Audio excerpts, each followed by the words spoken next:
Backpack to Rucksack. Insight into Leadership and Resilience by Military Experts. Written by Daniel Zaya Joseph. Narrated by me, the author. Dedication.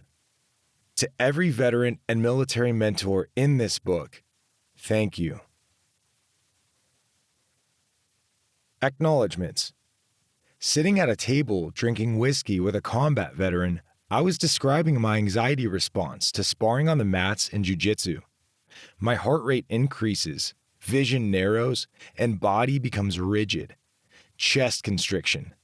I feel a heavy weight crushing my stomach. Time slows. I lose the ability to speak. I flash back into a dark, empty place that just has no words, but a lot of raw feelings. Trapped between flight and freeze. People notice and it's awkward, so I isolate. Later, when I finally get away to regain my breath, that's when my mind begins racing. My situational awareness spikes off the charts and seeps into every crevice of the room, detecting threats. I feel like I'm being chased by an invisible monster. Sometimes I can get stuck there for days. Exhausting. That's when I want to be dead, to not live on in the dark misery of it all. Looking up, I saw tears welling in Chris's eyes.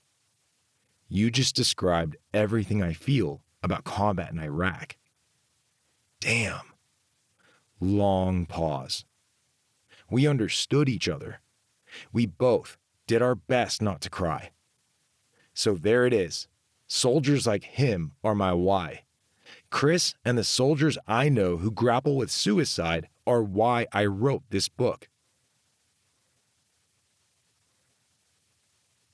Forward. 12 service members I served with killed themselves. 11 Marines and 1 soldier. 9 were Marines who deployed with me. This is a cancer that needs to be cut out by addressing it. The solution is not tossing them aside.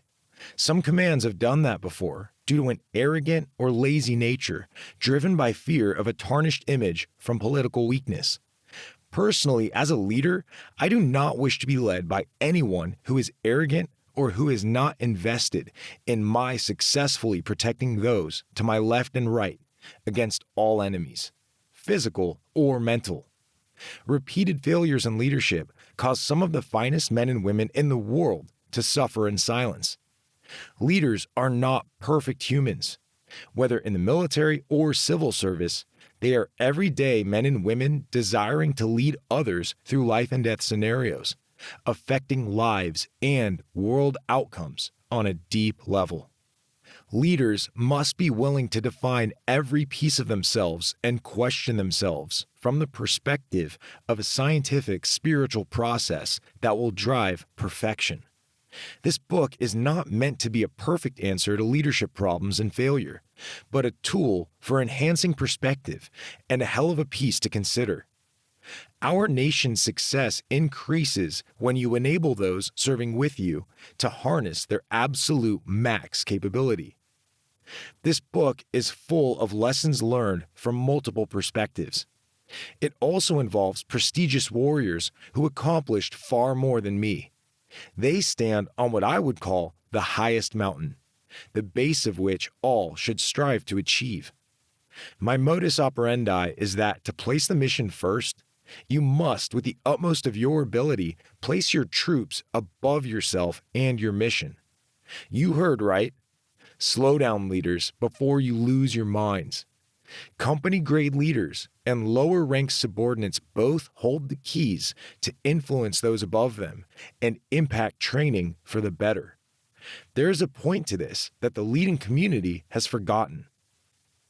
Enlisted and officer experience.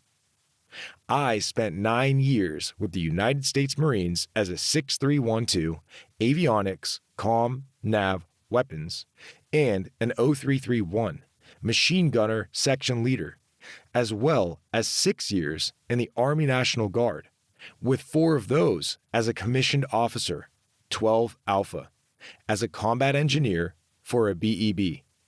My civilian career includes professional firefighting, paramedic, and a TAC-P, tactical paramedic, for multiple SWAT teams, serving as an officer first, medic second. I've been asked, "What's your political angle?" My truthful response is that I have no angle.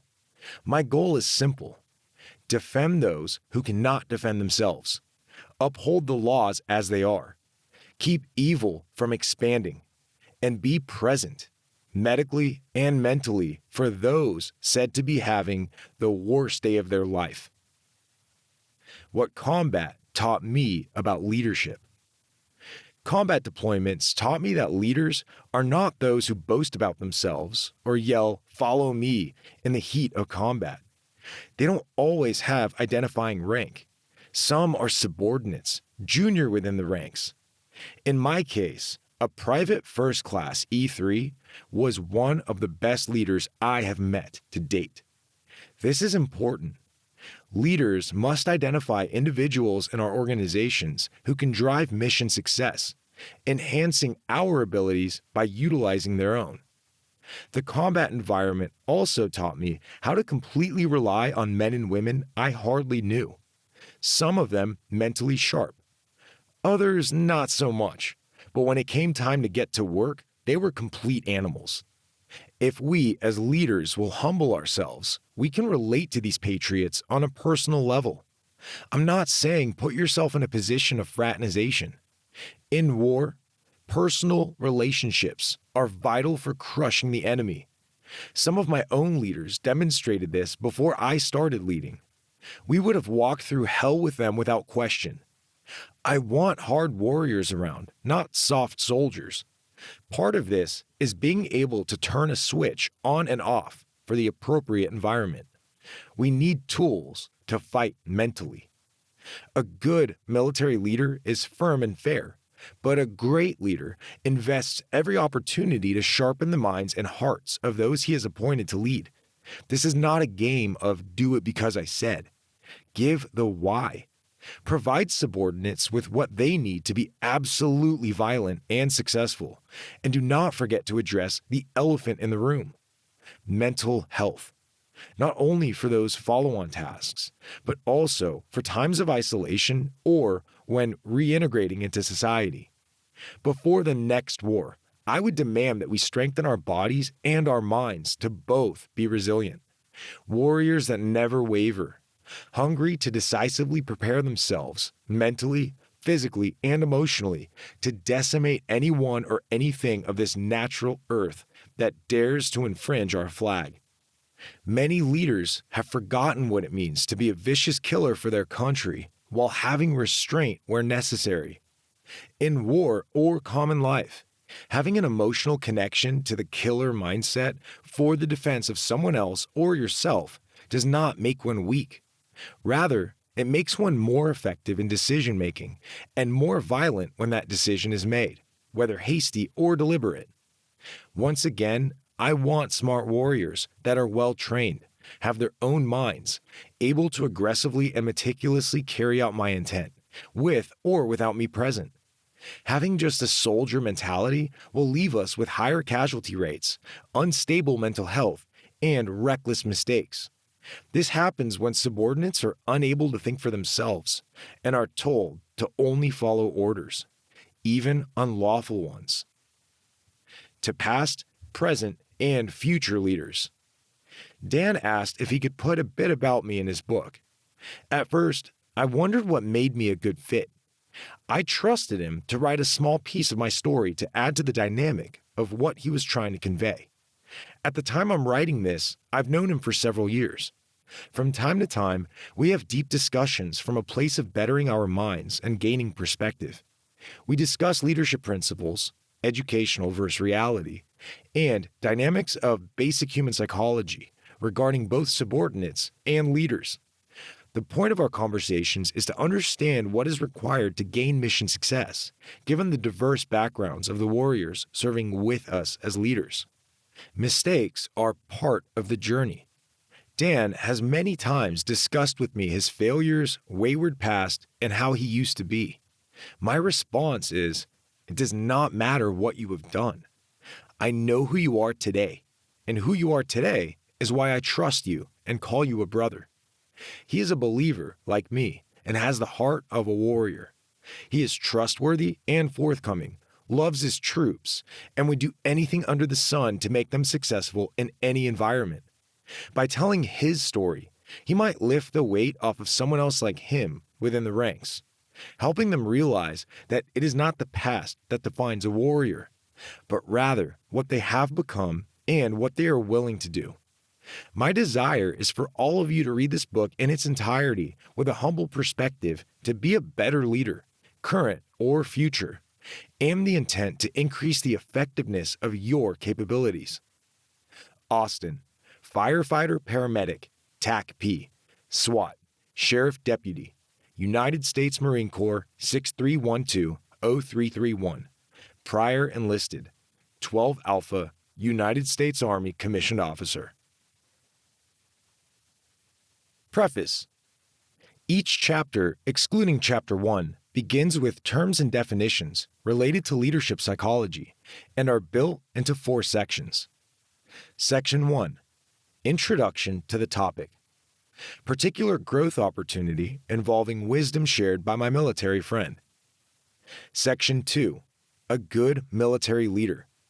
Introducing the main character and inspiration of the chapter. Section 3. Psychological application. Citing relevant contemporary research involving organizational psychology and human neurobiology. Section 4. Leadership advice. Specific quotes of advice and how they influenced me. Introduction. Message from my soldier, who is a suicide attempt survivor. I spent 5 years in the Army as an enlisted soldier. I've experienced so much in those years, from the ups and downs of everyday life to the Army life. I've spent time stationed around the world and learned so much from all that served alongside me, from the lowest soldier to the officers. Those 5 years haven't been so kind. Depression crept up as a result of being away from family, on isolated bases, lacking healthy outlets, and being around others having issues with depression and suicide. On top of all this was a stigma about coming forward to get help. During my time, I've gone from having friends to being alone and on my own, struggling to cope with my issues, thus causing my depression to get worse. I felt I had to keep it a secret and never say anything, which isn't the case. You gotta speak up before it's too late and you go from depressed to attempting to take your own life. Suicide is not the answer. Believe me, I tried it and woke up on the other side with a second chance. To those struggling, I wanted to reach out and say you're not alone. Yes, there actually are others like you all out here in the world. It's a sign of true strength for you to admit you need help. Don't listen to those that say it's weakness. They don't know the weight that it puts on one's shoulders. Find a leader who will listen to you. I don't care how high up the chain of command you have to go. I talked to my LT, the guy writing this book, and he cared. To leaders, I just ask those leaders out there that you take a step off your perch and come down to your junior enlisted soldiers. Truly ask how they're all doing, because just one small effort could change anyone's mood and day. Leadership needs to stop worrying about their unit's image and reputation and actually take the time to learn something from those under them. Doing this, I feel, would truly lower the number of suicides in the military tenfold. Leaders, don't wait until it's too late to speak up. Trust me, you'll be amazed at the difference it makes. When leaders truly care, it feels like being free as a huge weight is lifted. How I turned my life around. After leaving the Army, I turned to what I knew best: horses and the country. I got a job at a resort dude ranch, giving guests trail rides, where I'm still trying to take it day by day, throughout the struggle. Again, to those struggling alone, keep on fighting. You are all so worth it. Cody, Wrangler at Alisal Guest Ranch and Resort. Former enlisted 12 Bravo, combat engineer. Retired Sergeant 12 Bravo.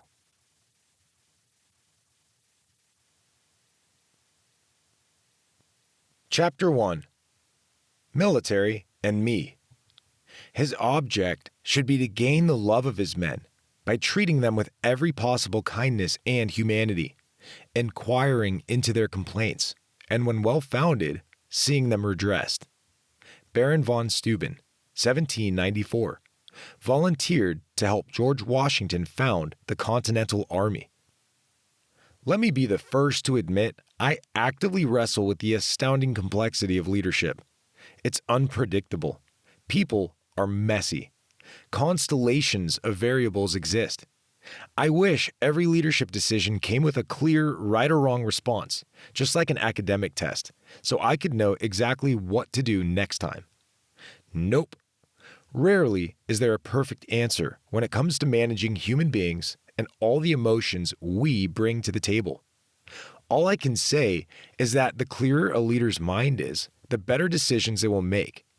Simple problem sets in the workplace can quickly be compounded in difficulty by distressed psychological states of decision makers. Military personnel know this all too well. Hurry up and wait. Urgency can make everything an emergency. Stress is programmed into our combat training, which increases the intensity of life, both at work and at home. It's hard knowing how to rest. Before we know it, we take out our frustration on others.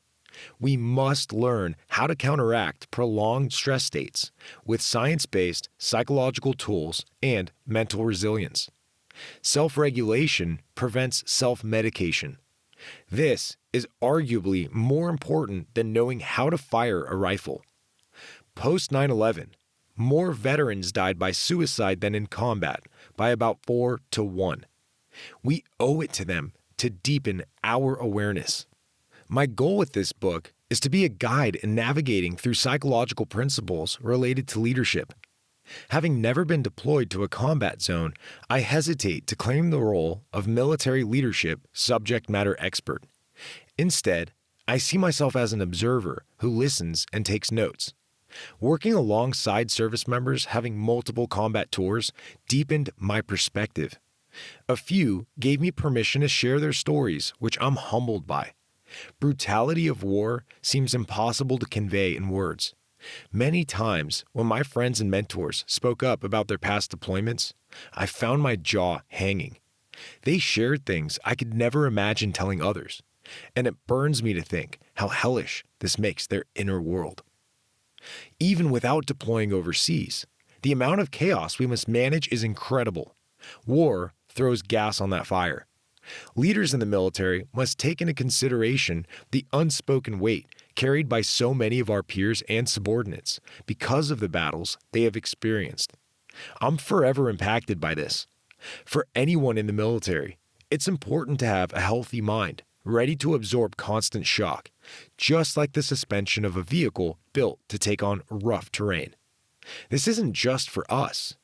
Everyone can grow their mindset. Knowledge about managing our brains offers universal benefits. I invite those outside the military to learn as well. Leaders of any organization will benefit from these cross-disciplinary skill sets regarding self-control and professional human relationships. Curating leadership advice, I wrote this book to focus on positive characteristics I admire in several amazing military service members. They helped shape me before and during my time of service. A few cherished moments with them outweigh all the hard times. Writing their words on these pages while I reflected on our time together somehow helped me feel like I was sitting alongside them. Their warm smiles eclipse any harsh scowls I have come across. They have taught me to focus on the wins in life, no matter how small. Gratitude reminds me to spotlight the good, while acknowledging that any bad situations serve the purpose of providing contrast. Like any human, I have my biases, so it's important to admit subjectivity when I define something as good or bad. Grad school hammered this point home. Quoting scientific research publications throughout this book is my way of trying to stay balanced. I hope you find objective truth and substance without any of my personal agenda clouding the message. My contract in the military spans a total of 1,344 days, starting January 2019 and ending September 2022. I was 32 years old when I joined, having spent several years running my own business. My path in the Army involved basic training, BCT, Officer Candidate School, OCS, Engineer Basic Officer Leadership Course, EBOLIC, and Combat Engineer, Sapper, Platoon Leadership. Once I decided to join the military and before I shipped out for training, I sold my car, gave away my possessions, and moved out of my apartment. I went on a nomadic journey that involved crashing on friends' couches, floors, and sometimes secretly in church basements. See Six-Figure Couch Surfer. My military journey was nothing as expected. Basic training was delayed by almost a year due to MEPS having to clear me after shoulder and knee surgeries. Once I graduated from BCT, I failed land navigation in OCS and recycled from Alpha Company back to day one with Bravo Company, delaying my commission 30 days later than anticipated. A few days before the branching ceremony in OCS, whereby we discover what jobs we will have in the military, I decided at the last minute to select the Corps of Engineers to pursue a career as an Army diver. However, the global COVID pandemic shut down our school options and altered our career trajectories due to lockdowns and stop movement orders. Dive was off the table, and I was due to ship out for my first duty station for an unknown job, Sapper Platoon Leader. The list continues. I thought deploying was a sure thing.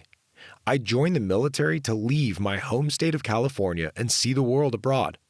However, my orders sent me right back to California, where I had no idea Army bases existed. On top of that, I didn't know there was such a thing as non-deployable units. I went to such a unit and never once deployed overseas. More unexpected changes were to come. Just before the last year of my contract, my father died of heart disease on the 4th of July, 2021. The American Red Cross helped ensure I was by his side when he passed, but many service members sacrificed such things in the name of duty. 3 months later, I was rear-ended in a hit-and-run collision that totaled my vehicle and aggravated a neck injury that occurred in training. Due to the injury, I was on a medical profile that limited me from being in the field my last year.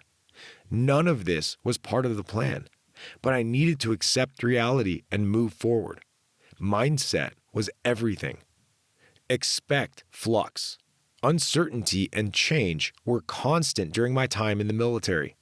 Mission planning never perfectly aligns with real-world scenarios, and constant last-minute changes require flexibility and quick adaptation. I had experienced the same phenomenon in entrepreneurial startups. Ideas are great on a sterile whiteboard, but in the field, numerous unforeseen issues arise. It keeps things interesting. Some solutions are immediate, while others take a long time to implement. Some solutions don't work at all. That's okay. Failure is part of the growth journey for any leader, but so is getting back up and learning from mistakes. Consider my time in OCS. During land navigation through the dense forest of Georgia, I'd be in a frantic run towards my intended destination while trying to read my map and compass, only to trip over a log and end up with a mouthful of dirt and moss. Oof. I had to gather everything up, establish my direction, and pick up again. No matter what happened or how hard I fell, the map and compass were true and reliable resources. Good advice is the same way. Being able to fall back on sound wisdom from my friends and mentors helped me reorient myself and head back in the right direction. No matter how many mistakes I made, and I know I made many, I could always regain my bearing and try again. As a junior officer, I accepted that most things were out of my control, except for my attitude.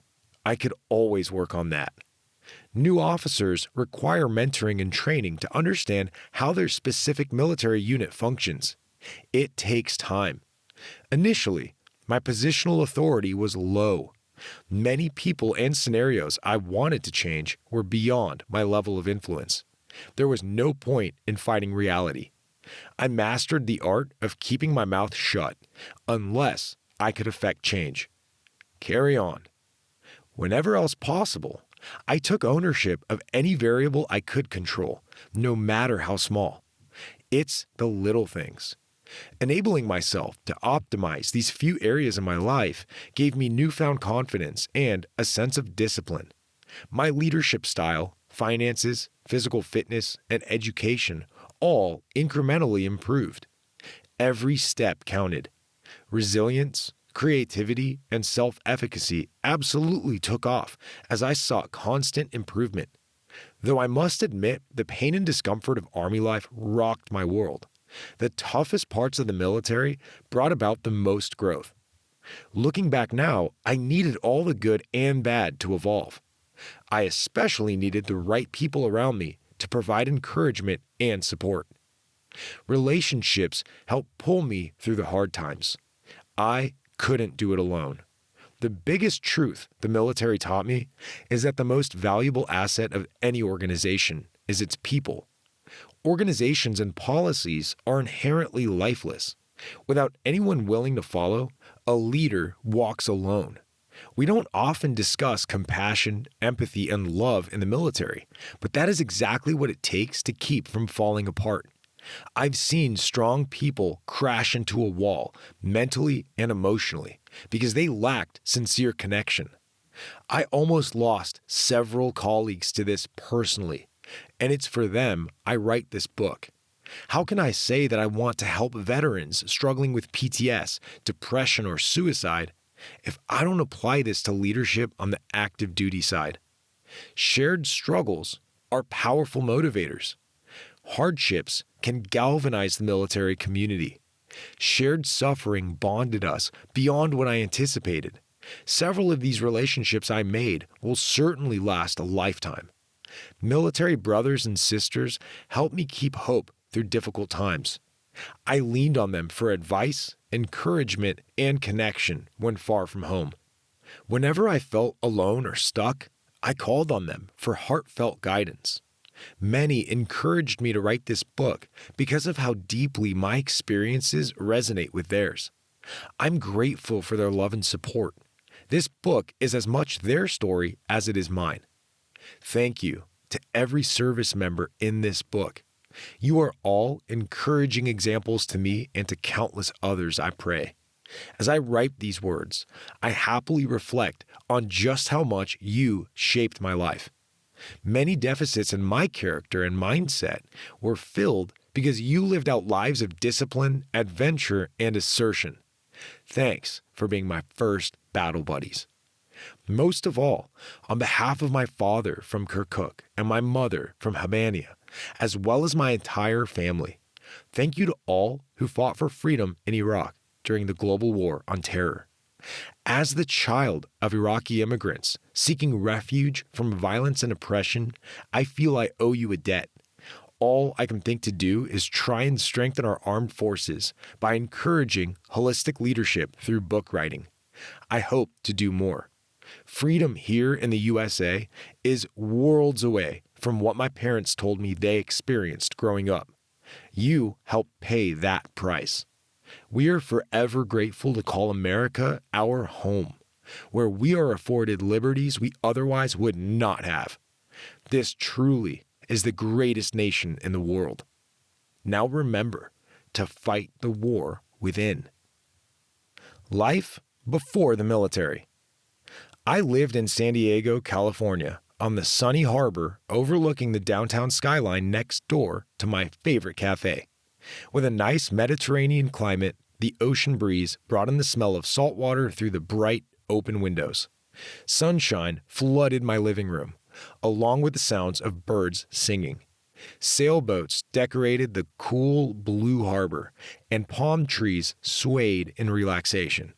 From this updated luxury apartment with white kitchen cabinets, beautiful dark wood floors, and in-unit laundry, I lived the life I wanted. Or so I thought, making a comfortable six-figure salary. Life was amazing, at least on the surface. I pursued authentic interests and avoided busy work. Relationships inspired my business development. I enjoyed my clients.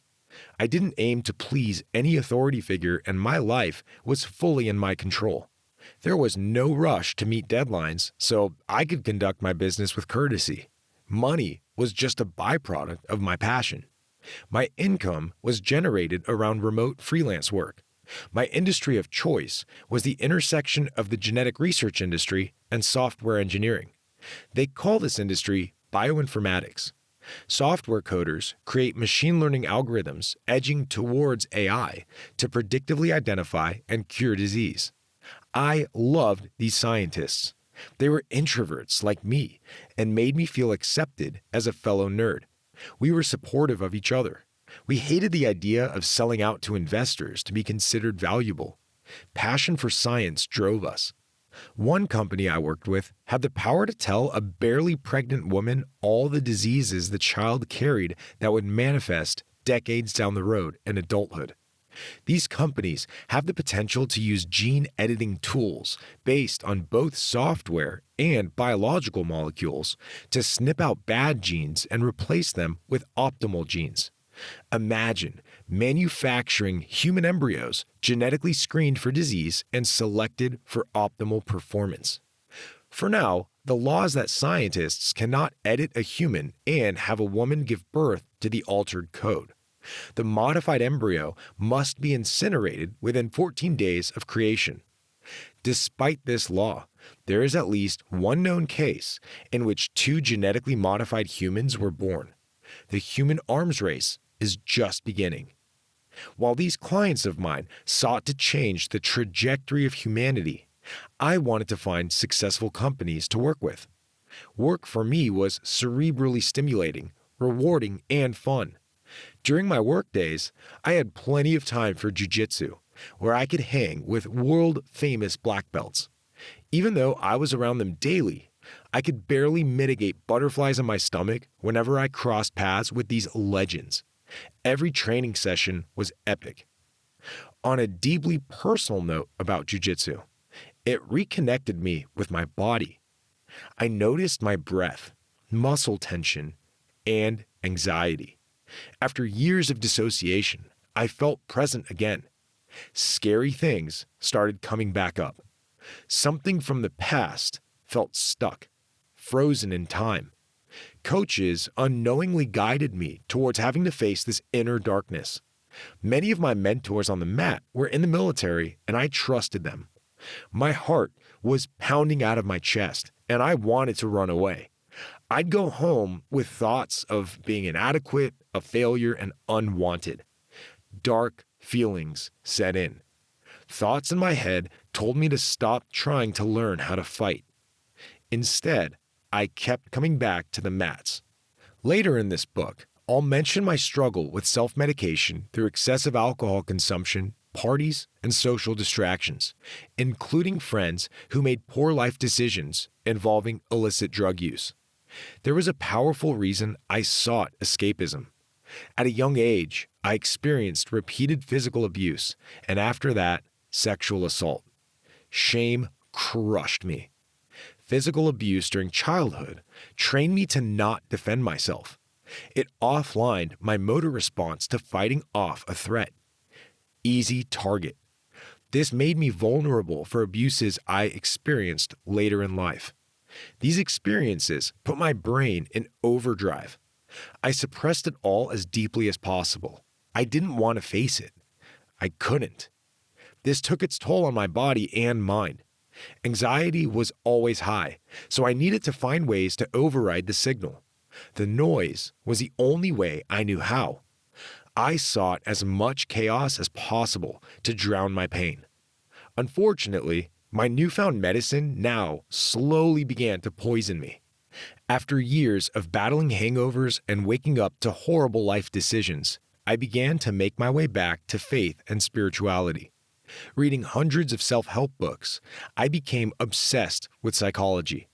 Meditation helped me delve deeper into past trauma and the darkness within. Breath control was a powerful new tool I used to guide my mind through tension. Jiu-jitsu helped me heal, but the cost was that it brought about flashbacks from hidden memories of physical abuse. Experiencing the flight and freeze response in front of my coaches and sparring partners was heavy. Despite this weightiness, my coaches helped me stick with it and not give up. True warriors never made me feel weak. Instead, they imparted their strength. They told me not to quit. This was a spiritual and physical journey. Faith helped. I believed in a restored version of myself. I didn't have to apologize for my existence anymore. I left the party scene and slowly broke addictive cycles. Next, I was sweating out my stress on the mats while bonding with healthy military friends. They encouraged me. I needed the encouragement because this is a long, messy process. Fear never stopped calling my name. I constantly wrestled against anxiety every time I parked my car and walked into the gym.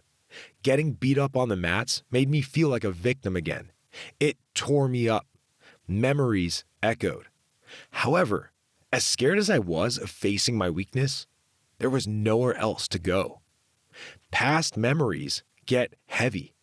This was a painful, bloody fight that took me down to depths within myself I thought would end my life altogether. Repressed emotions felt like heavy chains wrapped around my stomach, with a sinking anchor pulling me down through the floor into a hellish black abyss. Breathing was difficult under all the weight. I wanted to die, but I wanted to live more. Every training session is a small win. Growth is still happening. I'm not done healing from anxieties of the past and probably never will be. I long to escape despair. I still fall on my face. I want to numb out from the revving thoughts and hypervigilance. But despite the odds, I'll never stop fighting.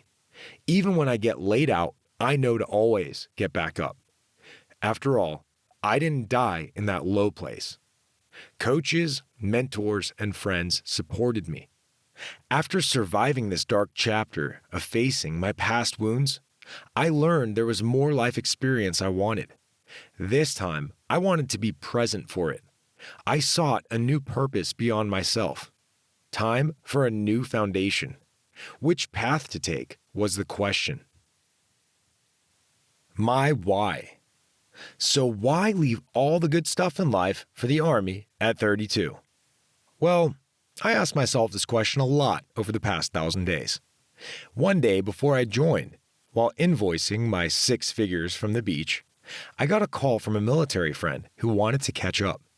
He was a Special Operations Forces platoon leader at the time and was in town between deployments to the Middle East. War was brewing hot at this time in both Syria and Iraq. News media streamed videos of ISIS massacring men, women, and children around the clock. My friend was a part of a community of warriors facing this evil and killing the enemy. Here, I was enjoying the sunshine at the beach every day, while he was fighting in battles across the world to liberate victims of tyranny. My parents are from Iraq. American service members I knew had fought to free the towns and villages my family originated from. This was the biggest reason I joined the military. My parents barely escaped Baghdad with their lives in the 1970s when Saddam rose to power. Life was hell there. As children, they routinely lined up to applaud the public execution of political dissidents. Threats of death loomed constantly. Females especially had it bad. My mother's best friend was kidnapped by political officials as a young girl, never to be found again. The same evil men almost captured my own mother as they came knocking on her door in the middle of the night to drag her out of bed when she was around 16 years old. Men were regularly forced as conscripts into the military without proper clothing or weapons to fight with rifles pointed at their backs. Life in Iraq entailed constant violence, threats of sexual assault, and government surveillance. This was almost my fate. Luckily, I was born in America about 10 years after my parents escaped. It wasn't easy for them because their family members had to split up and find various routes out. Some were killed. I was raised to appreciate freedom. Being here in the States is no small thing. Friends I made in the military were all contributing to the cause of liberty and justice. My brother deployed as a Marine as well to do his part. Evil exists beyond our comprehension in some places in the world. Hell on earth. What if I lived this daily? Dictatorship could have imprisoned my potential. My God-given freedom could have been subject to government control or entirely snuffed out. Only America would fight this. I admire anyone stepping into such darkness to fight terror. Heroes. They never call themselves that, but I do. I dig being friends with such awesome warriors. Again, this buddy of mine was on secret missions around the world, fighting without any recognition. He didn't want it. Many battles obscurely mentioned in the news, where enemies were killed and hostages rescued, were in fact operations involving elite units the public would never know to thank. My friends were there. They didn't say much about missions, yet they came back from multiple deployments, having an ever-growing intensity for patriotic duty. Their energy was electric. Their eyes reflected weighty victories won in intense combat. They were constantly seeing death and killing enemies in dark corners of the world, while I was living in a safe, small bubble, kept safe by their sacrifice. I told myself I had to give back in some way and be even just a small, distant part of the global military family. Outside of combat, these service members had discipline, big hearts, and a taste for adventure. Their presence in my life inspired me to be a better man. Every time we hung out, I had a mini existential crisis, wondering if I had what it took to be like them. Waking up at 4 a.m. to train was routine for them. I longed for such motivation. Traveling the world to experience new cultures and lands grew their knowledge of our global ecosystem, while I stayed put in one city. Learning new skills from tying knots to operating weapon systems and shaping explosive charges made my skills related to sending emails feel insubstantial. I wanted to get my hands dirty too, while learning new things. Physical fitness was also a powerful attractor. A casual workout or trail run with these friends left me keeled over and vomiting. Normal mornings for them involved waking up before sunrise to mountain bike in darkness with a headlamp or freedive in the ocean, all before sunrise. This was only the first workout of the day. The rest of the day could include skydiving, trail running, or surfing before capping off the night with a good beer. With a smile on their faces, they endured hours of physical exertion because they knew how precious every minute of free time was. After all, in their line of work, death is a normal risk. Living life to the fullest is their way of remaining brave, despite what could loom ahead. I wanted to live life with the same open sense of freedom. I felt like I needed more pain and less comfort in my life.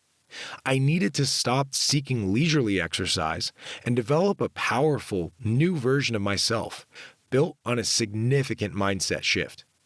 Fear gripped me whenever I contemplated leaving my predictable life routine. I felt compelled to break out of my bubble, yet I felt helplessly trapped within it. Vicariously, I attempted to live through military friends, but that only goes a short distance. An ache grew within me to put on a uniform and train alongside them. But what about all this fear inside me? These friends were versions of myself I wished I could be but was too scared to attempt. I feared potential, and they wielded it like a broadsword. Every time we hung out, I leaned a little more towards joining the military. I wasn't satisfied with who I was in the business world because I had a deep primal urge to learn what it means to fight. This sort of raw energy remains painfully caged up as it growls and roars to be released. Day and night, it paces the cage inside like a lion, pining for open terrain to sprint and roam free. Sitting at my desk seemed wrong. While I could absolutely accomplish the goals set before me, the reward was nominal. Experiencing truly terrifying risks is what I wanted, not a contract negotiation on unvested equity. I turned away a potential $1.5 million gig to help a startup company grow from scratch because I didn't want to settle down and grow roots that locked me into a role revolving around my computer. At this point, I knew that no dollar amount could pay me to stay put. Money with startups is never guaranteed anyway. I wanted to step into what truly made me afraid. It wasn't business development or startup risks. Most men and women in my career field either found a way to release it or simply drowned the animal out with drugs and alcohol. Jiu-jitsu helped me free the beast a little, but I wanted to build my life around learning the tough skills of self-mastery. Military friends demonstrated the stark contrast between being a civilian and becoming a trained warrior. Many were battle-hardened, and I was corporate soft. After years of back and forth, I was about to age out of the military recruiting window. Wrestling with the freedom and income I had was wearing on me. Yet I knew there would always be an opportunity in the future to restart my business hustle. Hungry for challenges and inspired by these friends, I decided to finally make the jump. I signed the contract in 2018 after a few sports injury-related surgeries and began my process of getting medically cleared to join. After my decision, I doubted my own strength throughout life because I was convinced I was weak. Once I realized that nobody was holding me back except myself, I knew it was time to make big changes. Joining the military was a powerful, positive decision and the hardest thing I've ever done. It was time to choose the path of suffering to personally experience my own resilience. I had no idea what was ahead, which added to the exhilaration. Embracing uncertainty was already a newfound strength that I found pleasantly surprising. What was I getting myself into? Definitely some tough situations. Enduring pandemic lockdowns on remote Army desert bases is no easy feat. I had to quickly find my own solutions to emotional distress. How could I feel like I was growing when I felt isolated and stuck? I invested in my mindset. Obtaining my master's degree in organizational psychology allowed me to pay careful attention to mental health, job satisfaction, and morale throughout the organization. Applying what my military friends taught me before I joined helped me listen to the stories and lives around me.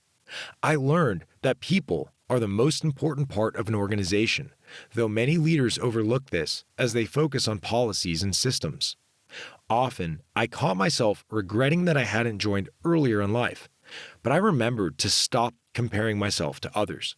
Had I joined earlier, there was no way I could bring the knowledge I had at 32 years old. So rather than looking at what could have been, I chose gratitude for the path I took and the people I met. These brothers and sisters in the military will be like family to me for the rest of my life. No two paths are ever the same. Being in the military has inherent risks that are subject to sudden change based on global events. I would never have expected a global pandemic to start during my time in training. I also didn't know there were non-deployable units in the military. Nothing about my military journey went the way I expected. Knowing I grew in the midst of such uncertainty has bolstered my resolve to meet and defeat upcoming difficulties in life. Difficulties allow strength to manifest.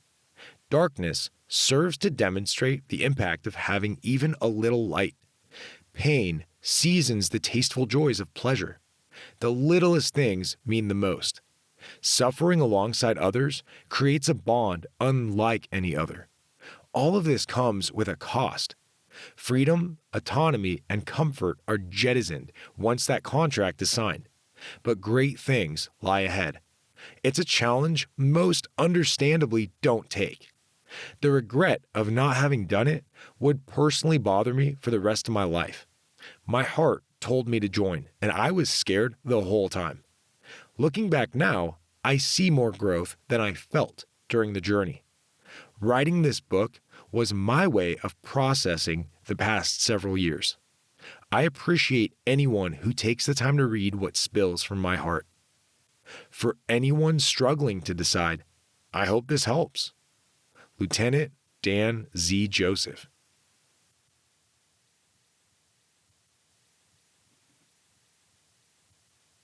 Chapter 2. Attrition, Humility, and Calm. People assume everyone in Special Forces looks huge. If you want to see which guy is SF, look for the lean guy who looks like he's been starved. We are endurance athletes. That's how we train for most of our pipeline. Greg, Army Green Beret officer. Terms and definitions. Attrition, reducing members of a group by prolonged stress or pressure. Equanimity, maintaining a calm, level head during chaotic situations. Grit, persistent resilience and perseverance. Section 1. Introduction to the topic. I'm at a beach house party in Santa Barbara with the wealthiest kids I've ever met. Some of my college classmates invited me to come hang out. Children of professional athletes, movie producers, and Hollywood actors are out and about. World-famous pro surfers, Olympic athletes, and movie stars come and go. Some students are famous entertainers and reality television stars. It's common to see characters from recent blockbuster movies and reality shows walking around in the flesh. A few have a knack for wearing sunglasses indoors. People riding by on beach cruisers shout and wave whenever they spot someone famous standing in the front yard. Though I feel invisible, I desperately want to belong. This is it. College life is my chance to make up for being uncool in high school. Socioeconomically, this Southern California college world is foreign to me. Growing up, a lot of my peers attended academies and preparatory schools costing tens of thousands per year. Royalty. Many grew up living lives I only saw in movies. While in prep school, they learned to throw epic parties whenever parents were jet-setting around the globe. Driving Italian sports cars and swapping prescription pills like trading cards were normal activities. One model told me her dad has a cocaine lawyer on retainer in San Francisco for whenever drug possession charges needed to be reduced or dismissed. Wow. While some of these trust fund babies are raised to work hard, they definitely partied harder. Some were gifted houses and real estate properties in trusts the day they were born. Others received early shares of billion-dollar companies in Silicon Valley. Born into greatness seemed so surreal to me. My nerves were always tense just driving to these neighborhoods. Super fancy homes. In areas like these, I'm always sure to park my beater several blocks away to keep from flagging myself as the poorest one around. What would everyone else think if they saw my dented car? I wanted to avoid the truth as long as possible. I walk through the neighborhood like a tourist. As soon as I step into the house, I pan the room to ensure my clothes match the local populace. The brands match, but the person they cover does not. Outsider. My face shows I'm nervous. I don't belong here and everyone else knows it. They are carefree and I care way too much. No one at their level is concerned with anything but enjoying their elite status. Ha! Oh, how mistaken I am, but it'll be years until I understand. Stepping wide-eyed into the smoke and booze, I search for my classmates. As a 17-year-old college freshman, I'd never had alcohol before. Before this, I was studious and avoided going to wild parties.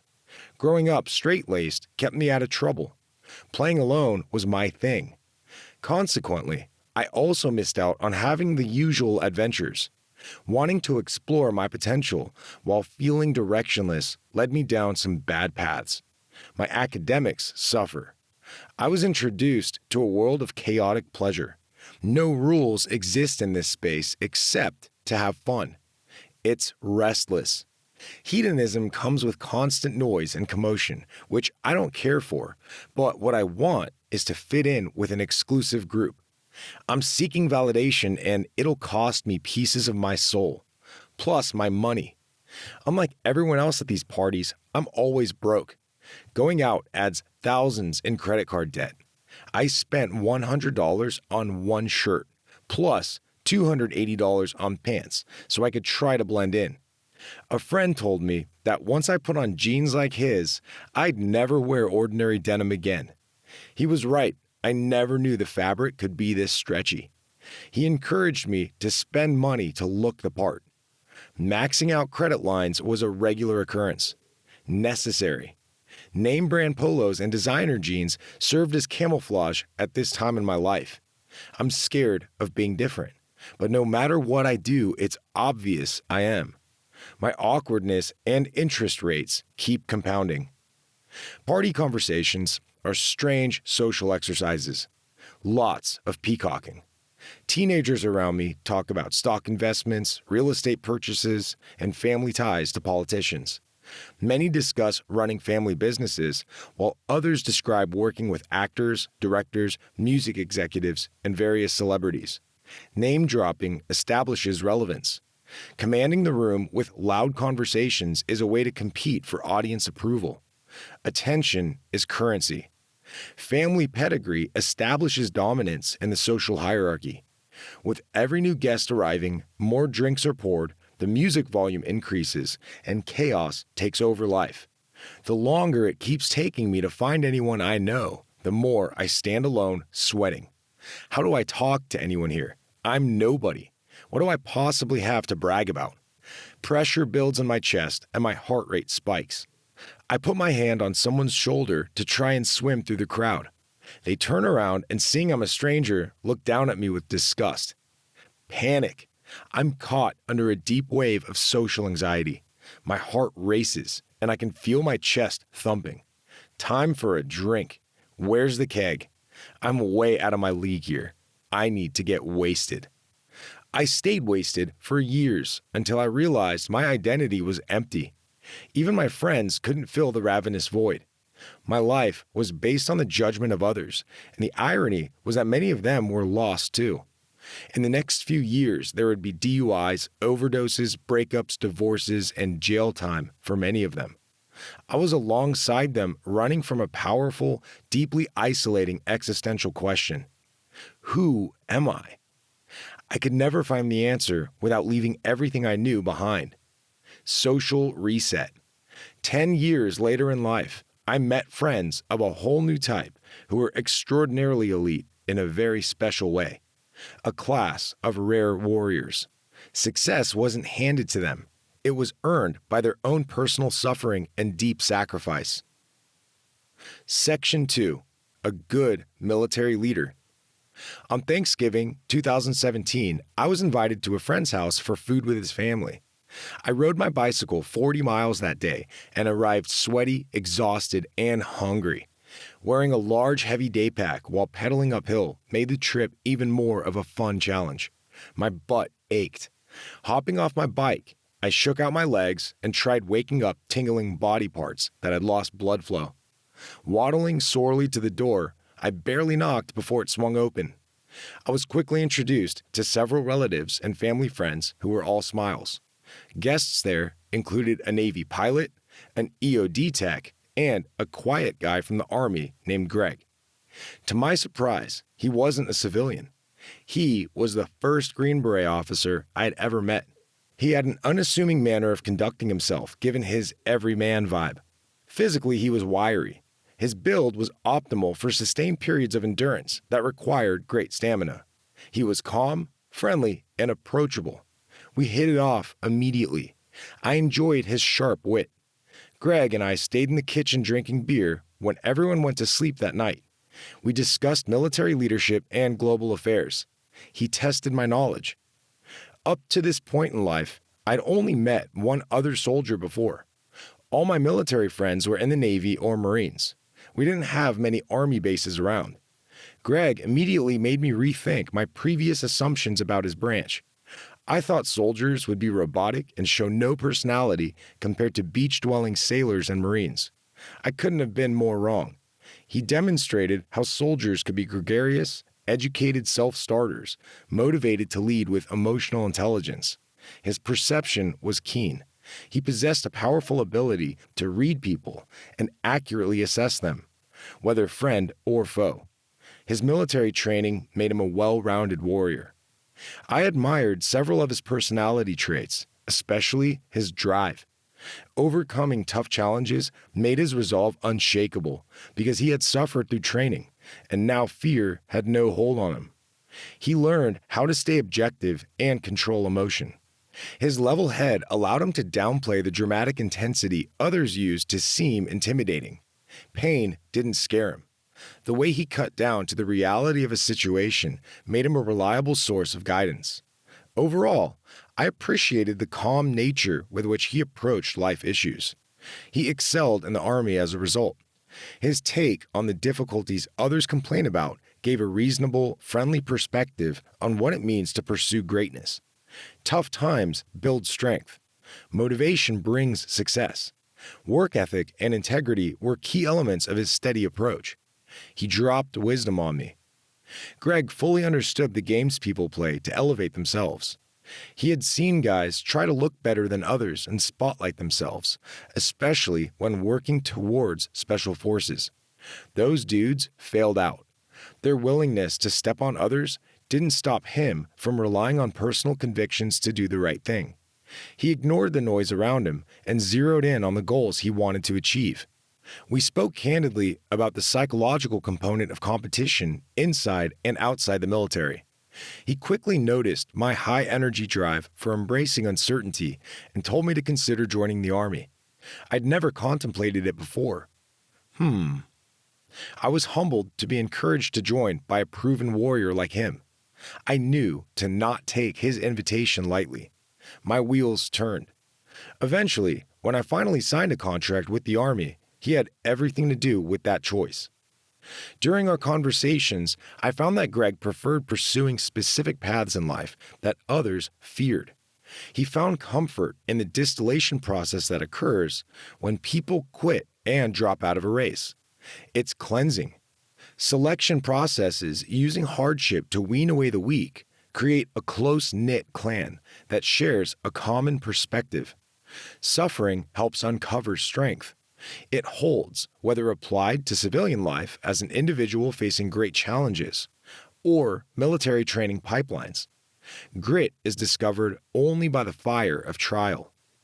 Months later, I shared I was torn about which military career or branch to consider. He told me to not feel pressured. Instead, he encouraged me to focus on maintaining resolve to crush whatever path I choose, military or not. He was not critical or judgmental. He perceived strength as having many variations. Military life is not for everyone, he said.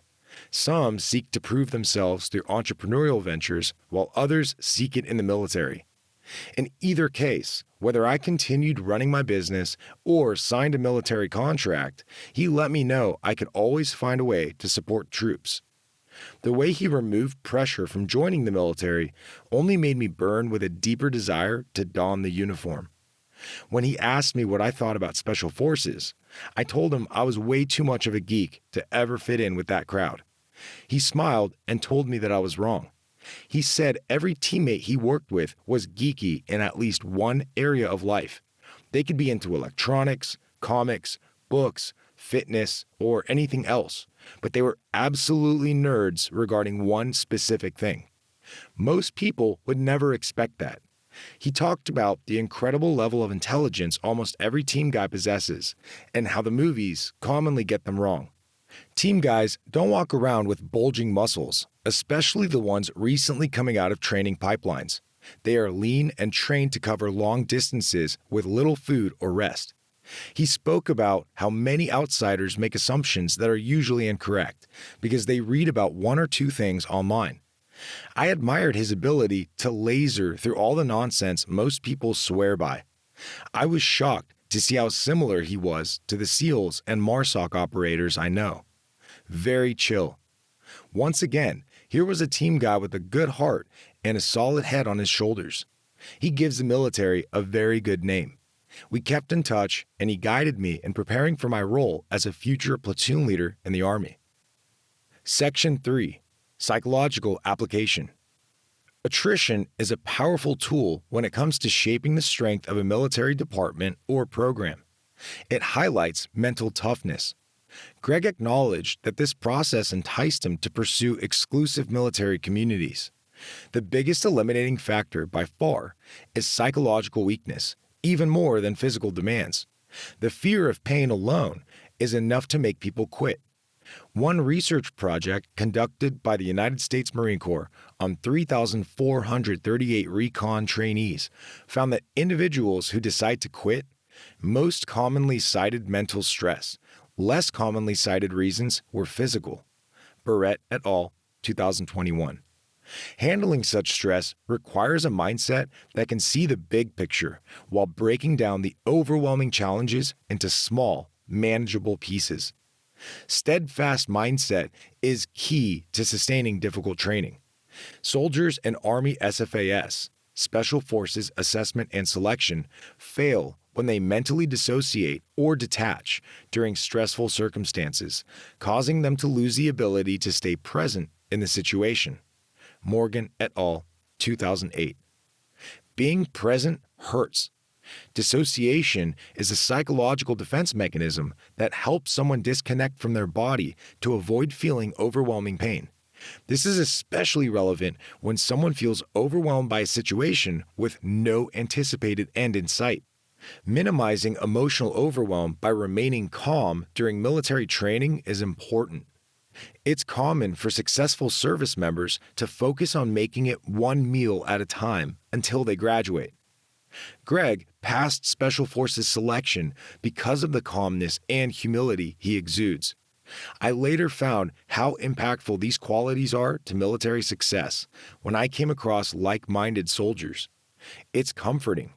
Such qualities enable leaders to be open and honest with teammates while simultaneously withstanding the desire to run from difficulty.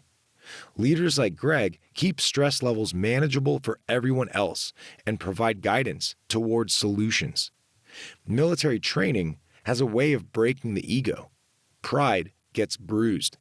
Humility, on the other hand, is associated with less anxiety, psychological well-being, and heightened self-efficacy. Ross and Wright, 2021. Enduring suffering is more tolerable for those able to manage their pride. By accepting discomfort, they don't allow difficult situations to cause emotional distress.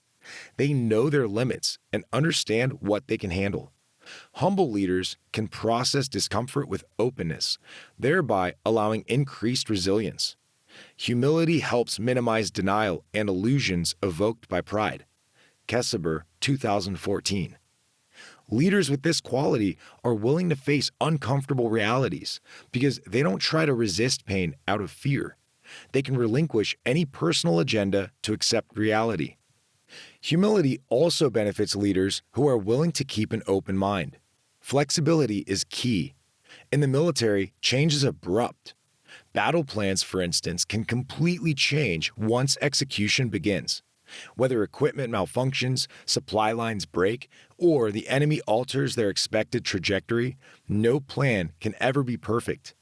Good leaders keep a finger on the pulse by listening to feedback from those on the ground. With bad leaders, pride kills receptivity to change, and people suffer as a result. Being able to listen to one's colleagues and make changes means having the humility to relinquish control. Adapting plans may hurt the ego, and admitting erroneous judgment can be difficult because of pride. No human is perfect, yet some leaders are too stubborn to admit errors. It's easy to excuse arrogance as tenacity, but over time, it wears down the team. Leaders who aim to serve others rather than demand blind obedience avoid this pitfall. They seek out correction whenever their directives misalign with intended goals. Openness and transparency are other marks of humility within a leader. These acts demonstrate a willingness to be held accountable for critical decisions. Leaders with these traits encourage dialogue to ensure their decisions are helpful. They want others to know what to expect when changes must be made. Knowing what to expect helps alleviate stress in an organization. Such treatment always conveys respect towards subordinates. Treating service members in the military as intelligent adults is important. Leaders do this by providing reasoning to back specific orders and directives. Maintaining clear, respectful dialogue boosts morale and trust in a leader. Nothing will destroy a leader's relevance quicker than speaking to people like they are stupid. Calm is tied to humility and provides countless benefits. Calm, non-impulsive leaders bring about positive reactions in their followers because they reduce stress, even during high-intensity situations. Arendt et al., 2019. Simply observing their demeanor helps ease tension and invokes strength. As leaders exude desirable behaviors in the workplace, employees develop trust, respect, and positive attitudes, not only toward the leader, but also to the organization or occupation. Kim and Cruz, 2022. Military leaders, therefore, strengthen the entire branch they work in by demonstrating good qualities. Calm leaders are also able to make thoughtful judgments because they aren't distracted by their impulses. A calm mind inhibits impulsive reactivity or emotional overreaction. By staying in control psychologically, such leaders can endure difficult situations with increased resilience. They withstand the pain and achieve their goals. Studies are examining how inhibitory control, the executive control function which supports our goal-directed behavior and regulates our emotional response, may underlie resilience. AFEC 2021. Inhibition keeps one from burning fuel on wasted efforts and instead channels energy into the pursuit of meaningful goals. Leaders who manage their emotions maintain awareness of strengths, weaknesses, and errors. Their attitudes influence others to calm a chaotic environment. Bunin et al., 2021. In organizations built on uncertainty, calm leaders provide a buffer to absorb the impact of sudden change. When a plan falls apart or an obstacle appears out of the darkness, taking things slow and steady is critical. Even if a situation can't be controlled, one's thoughts can always be slowed through deep breaths and focus. Staying calm allows a leader to formulate strategic responses to any event or person who threatens destruction. When it comes to studying the managerial impact of calm and humility, one publication on military leadership emphasizes 3 powerful results. 1. Adaptability to change. 2. Caring for subordinates. 3. Open communication. Even in lethal situations, these qualities result in optimized performance at multiple levels when crisis conditions are encountered. Bunin et al., 2021. Again, I see how all 3 of these aspects are handled through calm leaders who take a humble approach. Greg inherently exhibits all of these through his leadership style on the teams. During our several discussions before I joined the Army, Greg continually shared several impactful statements. He let me know what books and resources he used to grow his knowledge. Leaders are readers. Anytime he mentioned a book on military leadership, I made sure to write the title down and get a copy for myself. I was hungry to learn as much as possible from him. He made his way through the big army and onto the teams, allowing him to gain tremendous insight. I valued every minute we spoke. Writing his words in this book serves as my attempt to give back so others can benefit as well. Some critics say that the leadership principles used in elite special forces communities don't apply to the conventional military, but I disagree. Everyone in the military is an adult. We can choose to grow our people rather than control them. Teach them to think for themselves. While I understand autonomy must be earned, there are principles that apply to the general population. Teams encourage respectful treatment across ranks while promoting autonomy and innovative thought. I understand these to be universally desirable qualities inside and outside the military. Any leadership principles that friends in elite military units give me are worth applying anywhere else. Their ideas are founded upon well-established research. Here are 3 powerful pieces of advice Greg offered me before I joined the Army. Section 4. Leadership Advice. Choose hard paths others complain about. They work as a filter. Just be patient for the process to work, and in time, you'll find the brotherhood you want. Pursue attrition. You'll eventually see the same people again, so don't burn bridges.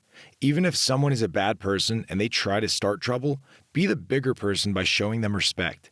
They'll ruin their reputation while you preserve yours. Stay calm.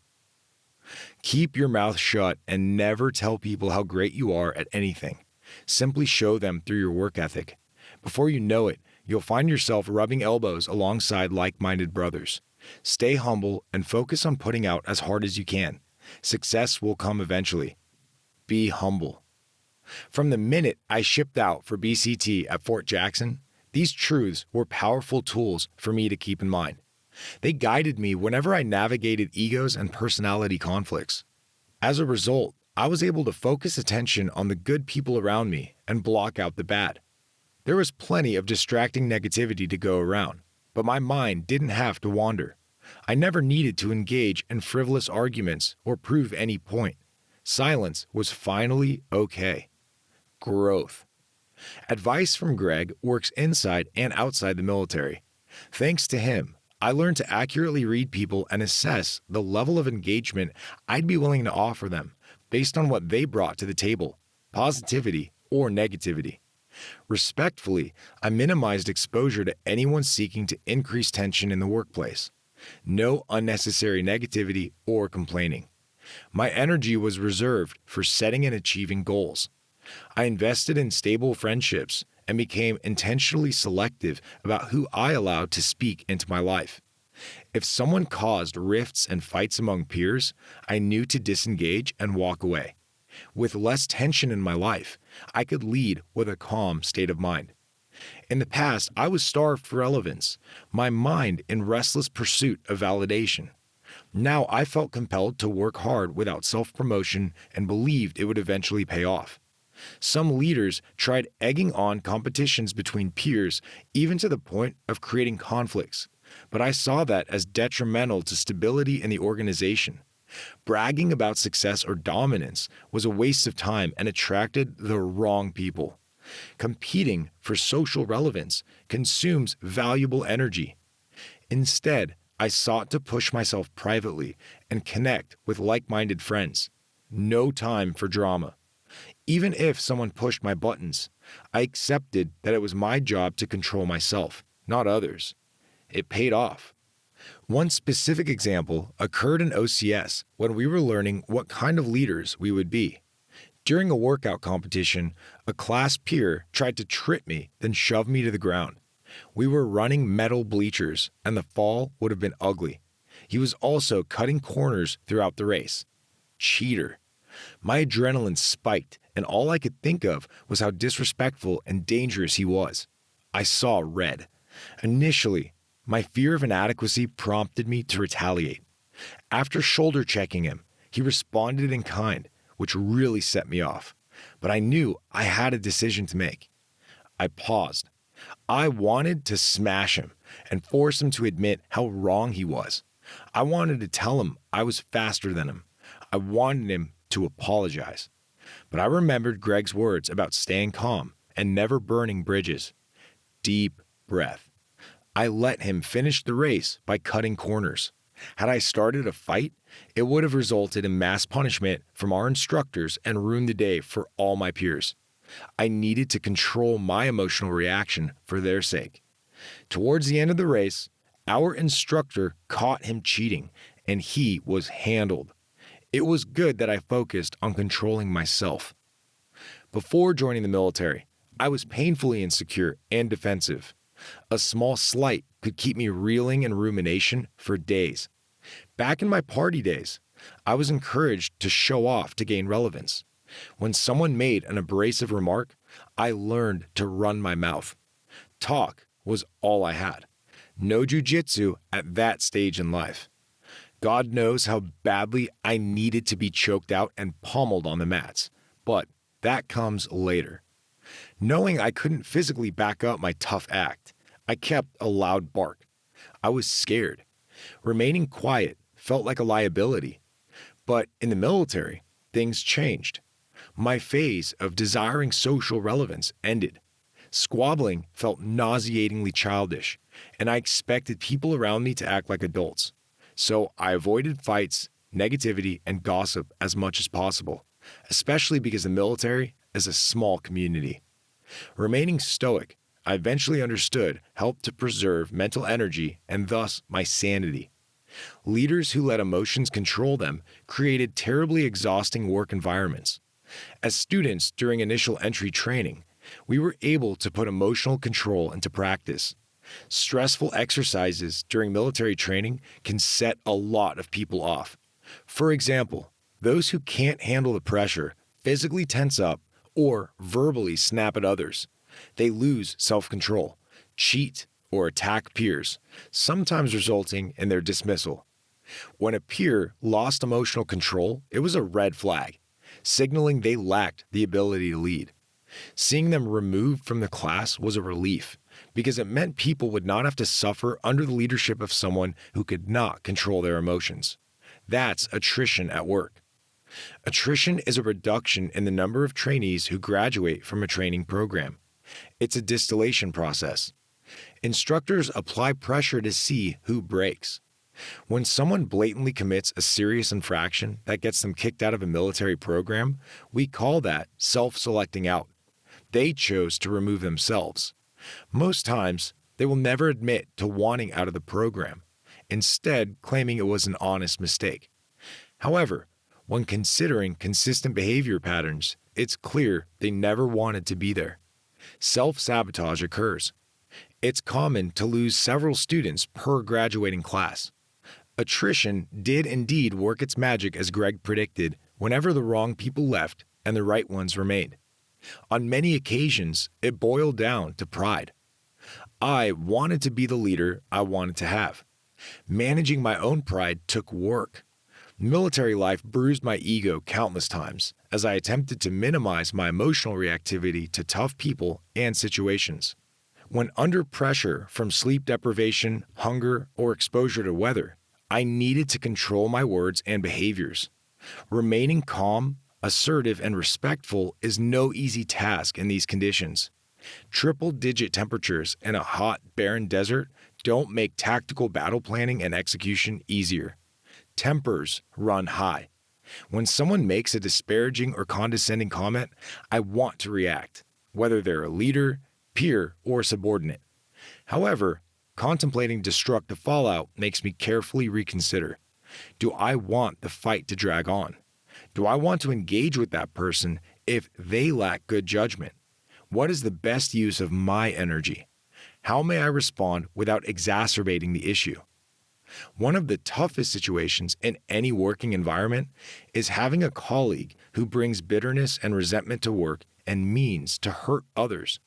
It's even worse when they are unable or unwilling to acknowledge their own negative attitude. There is no easy way to respond. Simply reprimanding them doesn't address the underlying issues they have. Worse, they'll simply find others to hurt. Establishing boundaries and guidelines at work is key to protecting people, but that doesn't stop passive aggression. Coworkers like this can sabotage good leaders. What's the answer? Fire them? But then society still carries the problem. Do we treat symptoms, quarantine the disease, or find a cure? I still don't know the perfect answer to this, but I do know that staying calm and controlling an ego-defensive response mitigates damage. Pride ruins relationships. I worked for someone who was constantly draining the morale of everybody around him. At the end of the day, he was distressed from a lifetime of hurt that bled into his professional life. His marriage was ending and he wasn't happy with life. On one hand, I felt for him. On the other, I was frustrated. As a leader myself, I had to be thoughtful. I made it a point to never use his desire for conflict as a means of testing my own power. What would be the point? He needed help. When he tried bullying me, I ignored his disrespectful behavior and stayed neutral. Eventually, he found my lack of response unrewarding, and this dissuaded him from further attacks. I felt relieved. Sadly, he did succeed in channeling his pain toward others and caused a great deal of emotional and mental distress. His job performance was good, so there wasn't an easy way to flag him until people began speaking up together. When I finally found out what was happening, I did what I could to encourage those he hurt to pursue a professional response. Many were afraid, silent. It was understandable given his level of authority. Since he was a key asset to the organization, I wondered if removing him would be harmful or beneficial. Maybe I was being too sensitive. Then again, isn't sensitivity a strength that helps me understand how to best treat others? What made matters worse was this man's belief that subordinates didn't deserve kindness. Some agreed with him, though they disagreed with his approach. With so many options and perspectives, who was right? Yup, leadership is messy. Overall, I tried my best to learn through hardships when it came to managing difficult people. Sometimes creating distance was the only available route to take. It still felt incomplete. I wanted to fix the situation my way, but was that just my pride talking? As a leader, the game can be played many ways. There's even the option of ending the game altogether by pushing over the tables. It really depends on individual personality and beliefs. The biggest takeaway I learned is that just because I can protect myself from somebody toxic, feeling good doesn't necessarily follow. I lose sleep if I know others are still vulnerable to the abuse of a toxic leader. Life in the military was the most challenging and rewarding time of my life. I constantly needed to remain calm and monitor my attitude. While I'm forever grateful for the situations I experienced, there are some I never wish to face again. Death Valley, California was one. On August 16, 2020, it reached 130 degrees Fahrenheit, one of the hottest recorded temperatures on Earth. While living in metal shipping containers, we wore our full kit: helmet, pants, long-sleeve shirts, and tactical vests. Heat waves emanated from every wall like an oven. Somehow, I kept calm, even though my body wanted to collapse. Working 24 hours a day in this miserable environment with other exhausted soldiers is not easy. Staying positive took sincere effort. One trick that helped was to put a handful of ice under your hat for a quick cool down. In tough work environments like this one, relying on strong, positive leaders was vital. I needed to know they cared.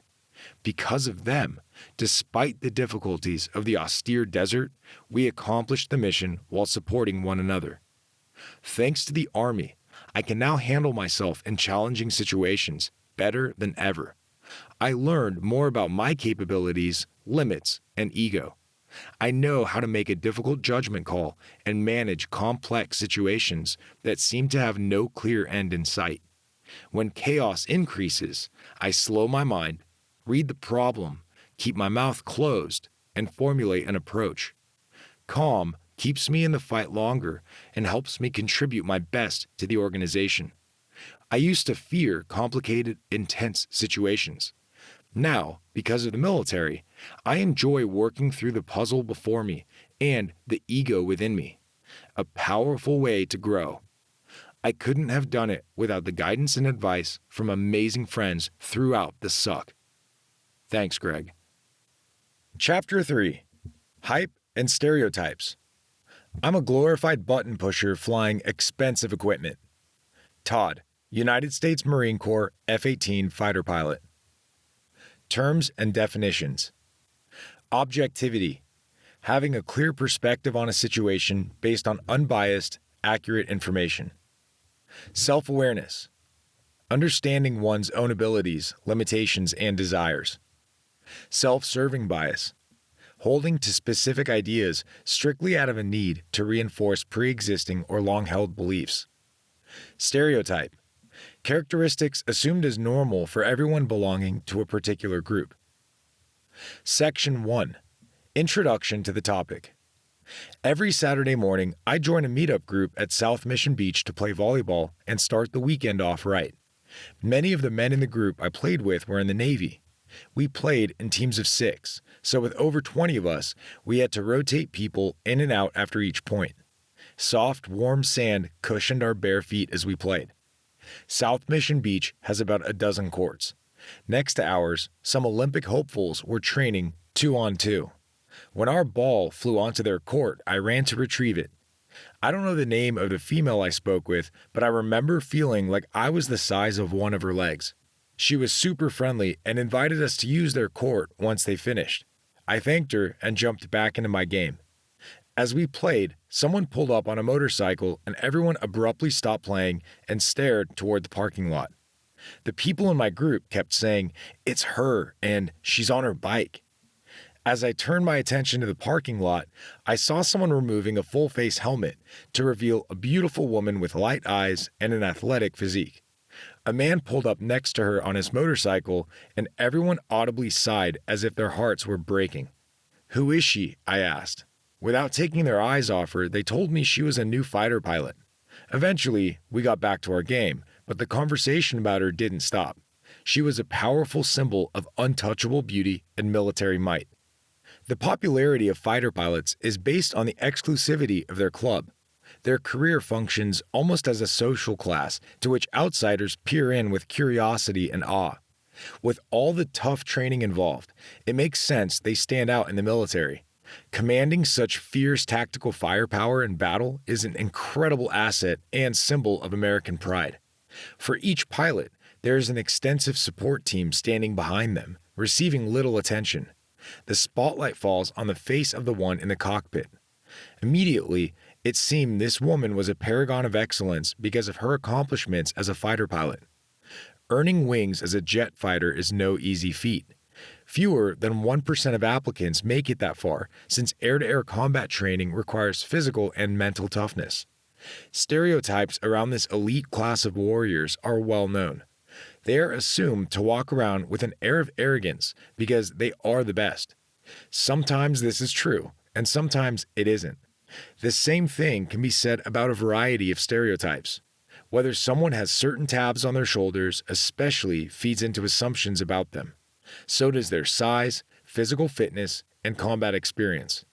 Stereotypes serve the purpose of categorizing people, but they are often wrong, or at best, incomplete. Being a female in the military only adds further presumptions. Female military friends I consider sisters in arms have shared with me the frustration of stereotypes impacting their lives. Through ongoing professionalism, Erin demonstrated that she in no way desired special attention or treatment based on her gender. As a prior enlisted soldier before becoming an officer, her insight into military leadership dynamics was rich. She maintains authenticity in her leadership style and is comfortable being assertive when necessary. It's not easy for a woman facing negative biases to carry a rifle and lead a group of men into battle scenarios, but she did so, putting aside any presumptions. One night, it was her turn to be evaluated for our platoon leadership ability. She made me squad leader on our FTX, field training exercise, required for graduation. We were to secretly recon a concrete bridge to enable a convoy element to cross. Gathering the dimensions of the bridge would allow us to calculate the appropriate size of C4 explosives to demolish it once the convoy had passed. It takes time to determine how and where to place explosive charges when looking to cut through steel structures. We needed to hurry before enemy forces spotted our element. Instructors threw several explosive simulation rounds around the woods to get us riled up. They also set several traps for us in one of the most intense battle scenarios we were going to experience. Erin ordered me out into the darkness to secure the bridge. Cadre walked behind me to observe. Anticipating danger, I got on all fours, then belly down with my face at their boots. My weapon was slung onto my back as I bear crawled across the bridge to avoid potential enemy fire. I fumbled with my infrared light in a frantic search for potential explosives. Searching for tripwires and IEDs with night vision optics is tough. There are procedures to detect metal wires in the darkness, but I didn't know them yet. Moving slowly, I communicated back to Aaron, who waited with the security overwatch element. Suddenly, explosions started erupting. I had hit a trap. It was a mass casualty exercise where the cadre planned to kill most of us off. This increased pressure on us all and tested Erin's stress management. When opinions piled onto her during an influx of chaos, her responsibility was to make the final call and determine our fate. She knew when to ask for help and when to order tactical responses. We collected casualties, set up 360-degree security, and called up a very long 9-line CASEVAC request. After completing all this, we awaited our extract. Erin did everything required during this intense exercise. I was encouraged by her ability to remain true to herself without being swayed by what others assumed a female would be able to handle. She and several other females I know in the military shattered gender stereotypes. Selena, a kickboxer, maintained a perfect balance between training as a fighter and embracing her femininity, even while in military uniform. Throughout her life, she faced challenges that pushed her to fight back, but she somehow also stayed warm. As a musician, she channeled her feelings into songs between rounds on the punching bags. In the Army, she overcame stereotyping that made her feel she couldn't connect with her brothers in arms. In the field, she lived in austerity among her brothers as together we all learned squad-level maneuvering tactics. The military was seeing a lot of firsts for women around this time, so many rules were still being developed. Men and women conducting hygiene together in the field can make some people uncomfortable. Not her. Her professionalism and maturity cut through any awkwardness. She trained to shoot, move, communicate, and kill. Qualifying in rifle marksmanship, ruck marching, and learning to command artillery fire helped her develop warfighting skills most don't have. She joined the military to be an American soldier. She wanted to serve out of a sense of patriotic duty because the United States had played a powerful role in saving her family from an evil dictatorship. Her grandfather and father inspired her to wear the uniform and represent freedom to the world. She didn't wish to be an outcast or placed into an outgroup because of her gender. Professionally speaking, she believed women should not ever have to be influenced by gender differences. She genuinely connected with others in uniform and didn't let anyone push her to the sidelines. Negative stereotypes are daunting. Women face many. My Army sisters were often expected to quit during times of physical duress, but they didn't. Incorrectly, they were assumed to have difficulty in the field when it came to hygiene or managing menstrual cycles. Some were told to stay quiet during mission briefs. Men, some would say, did not wish to receive tactical advice from females. None of this stopped them from putting on the uniform and stepping up to the leadership responsibilities before them. They refused to be outsiders. I wonder what women who fly multi-million-dollar aircraft say to critical comments about female drivers. Positive stereotypes can also play a role in creating misconceptions about service members. Buying the hype of self-serving stereotypes can overinflate the ego. A common misconception about elite military service members is that they carry themselves with an elitist viewpoint, causing them to look down upon others. Despite what pop culture portrays, this is not necessarily the case. While maintaining a sense of professional pride serves to motivate group cohesion, this doesn't necessarily mean it can't be toggled off. The competitive nature between military peers induces posturing, but ideally only within reason. Competitive jabs are more a modality of psychological play than an attempt to be disparaging. I bought into plenty of inaccurate stereotypes about military service members before joining. My own assumptions about fighter pilots were obliterated once I got to know one. Section 2. A good military leader. Todd was the first United States Marine Corps fighter pilot I ever met. All I knew about him at first was that he was a guitarist in a band.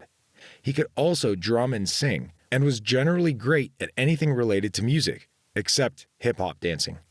His high and tight haircut made it clear he was a Marine, but if there was anything he wanted to be known for in the world, it was music. He dressed sharp, his green eyes had a piercing intensity, and he was deeply analytical. When I eventually discovered he was a fighter pilot, all these pieces fell into place. One thing that threw me, though, was that he drove an older SUV rather than some roadster. Don't fighter pilots always like to go fast? I asked him why, as a speed demon, he didn't feel the need to blaze around town in a race car. He responded, "I fly one for work." Intelligent and modest, Todd carried himself with a great deal of confidence, but not to the point that it was overbearing. Being a musician nurtured his artistic streak and softened his intensity. He was one of my first examples of an artist warrior, maintaining a passion for both the craft of warfare and creative expression. Joining the military does not mean one must drop the things that bring joy to life. Individual pursuits of hobbies and creative outlets are encouraged to stay balanced. Staying true to oneself makes for a more robust military because it enriches the culture and prevents repression. Todd's approachability was a highlight of his personality as he opened his heart and home to others. He welcomed strangers introduced by friends. He is a good man with a generous spirit. His fostering community is especially great for newly arriving military members with no pre-existing support group in our city. Service members from various branches recently stationed in San Diego were able to network and connect with others thanks to such hospitality. During holidays, it was great making new military friends who would have spent the day alone. Knowing there are people like Todd provides a sense of belonging and connection that otherwise would take tremendous effort to develop. One time, during the local air show, he was standing around in his olive drab aviator onesie. I was able to check out his jet while meeting the rest of his squadron. Badass pilots. I asked them what it was like being up in the clouds pulling G's. I was expecting a high adrenaline description straight out of the movies. Instead, they shared specific techniques for engaging muscle tension in anticipation of each turn.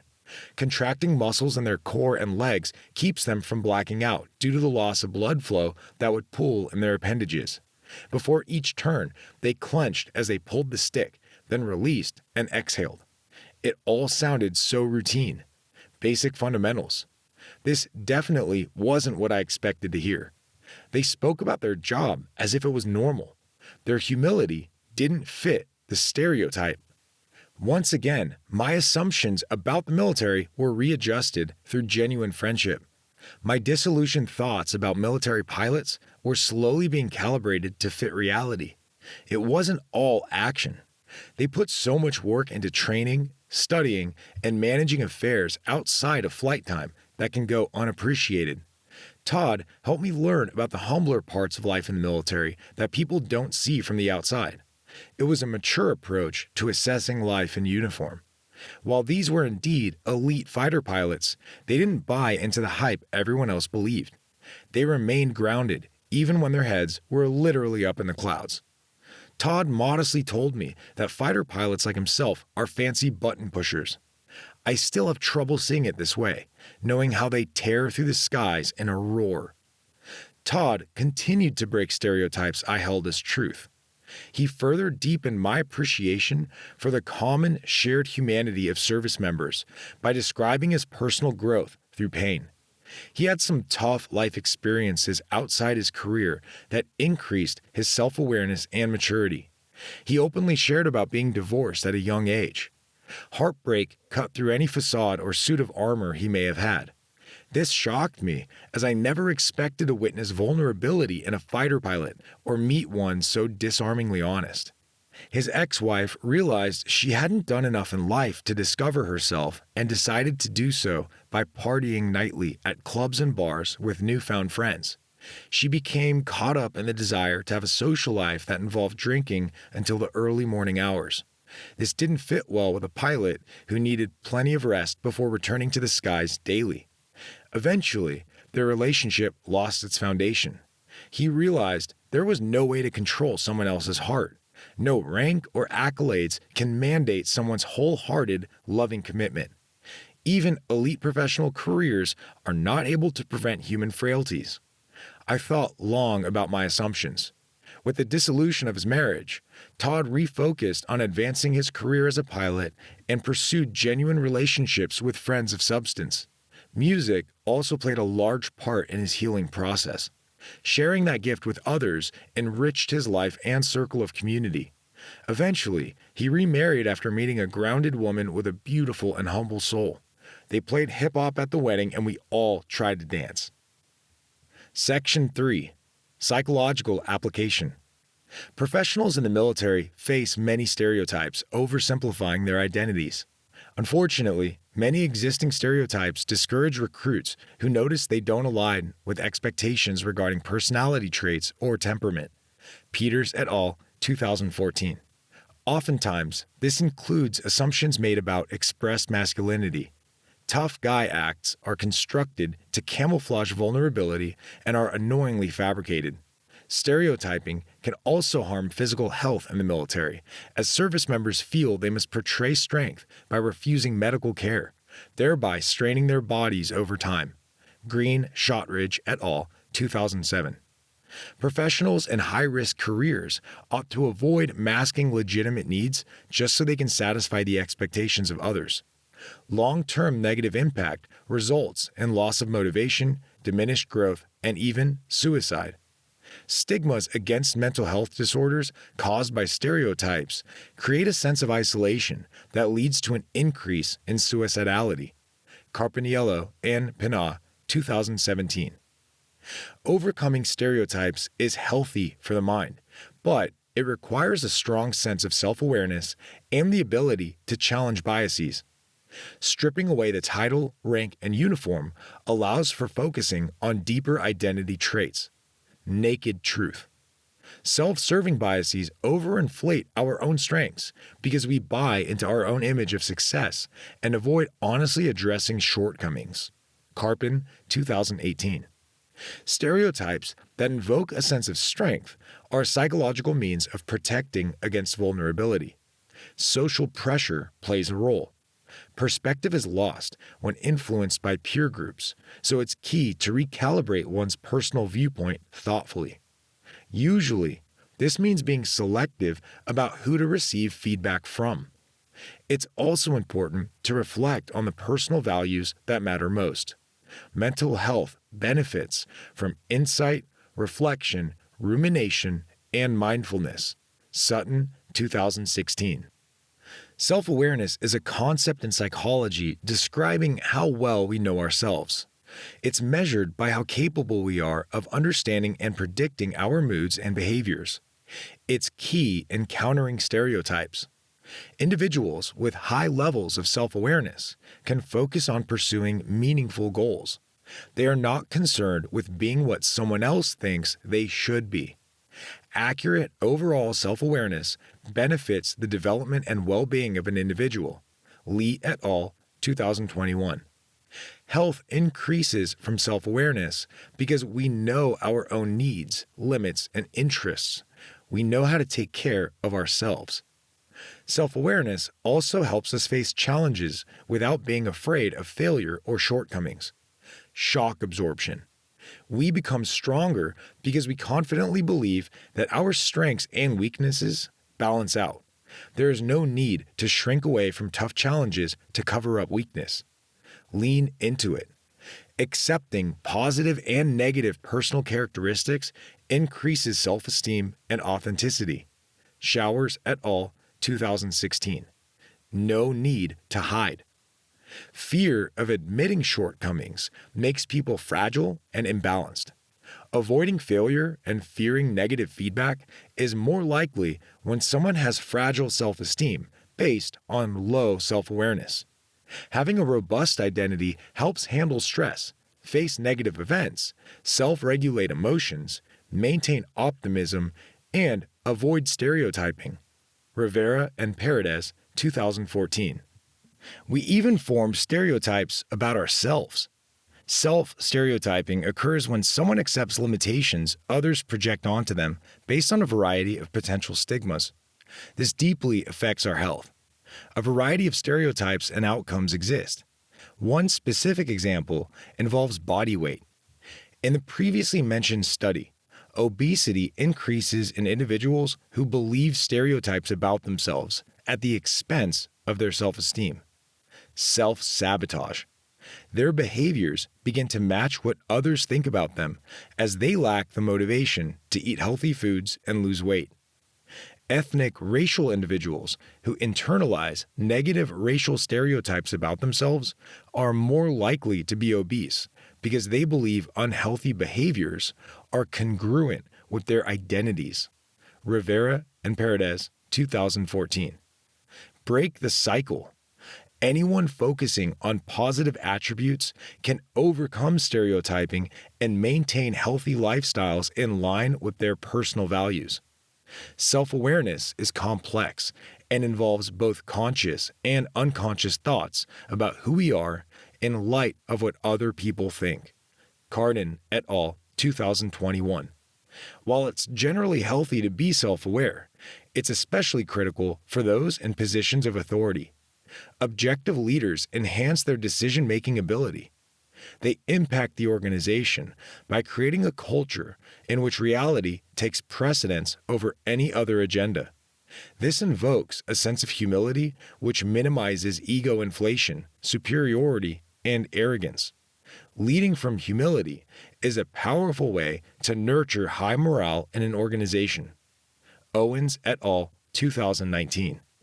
Stereotypes can have another detrimental effect when it comes to overlooking the universal struggles all humans share. In Todd's case, it led to my assumption that elite service members are impervious to failure or emotional pain. Untrue. Being in the military revealed to me the vast amounts of wounds and struggles that exist. Often, the adversities soldiers overcome early in life make them incredibly powerful individuals. Seeing them as people, not just uniforms with rank, helped me appreciate the depth and substance they each contributed. Many journeyed into the military from painfully broken lives, violent upbringings, and heartache. They are inspired to stand up for others. Seeing firsthand how a fighter pilot was burdened with managing a tough career and a difficult relationship at home opened my eyes to a common military struggle. If an average civilian fights with their spouse, they aren't necessarily carrying angst or distraction into a life-and-death situation at work. If a military member is distracted by emotional distress, this can certainly jeopardize lives depending on the job. Being in the cockpit while under a mental fog of anger and frustration could quickly lead to a high-speed, deadly error. Healthy social support is necessary to help service members maintain a clear focus on the job. Genuine connection outweighs image. Todd demonstrated how receiving the spotlight for one's career is not necessarily correct, gratifying, or rewarding. Stereotypes are burdensome because they project so many assumptions. They also overlook personal identity. A sense of emptiness exists when all someone is seen for is their professional standing. It begs the question of where their value would lie if the job disappeared. Rather than oversimplifying someone else's identity according to stereotypes, I want to see past the hype. Who are they without titles? Doing so will allow me to understand how personal struggles and adversities contributed to their success. No military career or medal can fully encompass the identity or struggle of a service member, which is why Todd told me the following. Section 4. Leadership Advice. We have cool jobs and some exciting training exercises, but regardless of the hype, we are regular people like anyone else. That's where our value comes from, not from our job. Certain military careers may be considered superior when it comes to the firepower, technology, training, and selection process involved. They carry a brand. Exclusivity drives up brand value due to the concept of scarcity or rarity. Not everyone can get in.